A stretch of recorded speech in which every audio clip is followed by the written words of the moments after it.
YCP నేత సజ్జల రామకృష్ణారెడ్డి దాఖలు చేసిన ముందస్తు బెయిల్ పిటిషన్పై ఏపీ హైకోర్టులో విచారణ జరిగింది.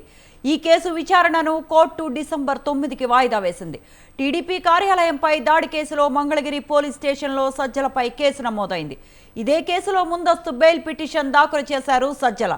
పిటిషన్పై విచారించిన న్యాయస్థానం సజ్జలపై తొందరపాటు చర్యలు వద్దని గతంలో ఇచ్చిన ఆదేశాలను పొడిగించింది.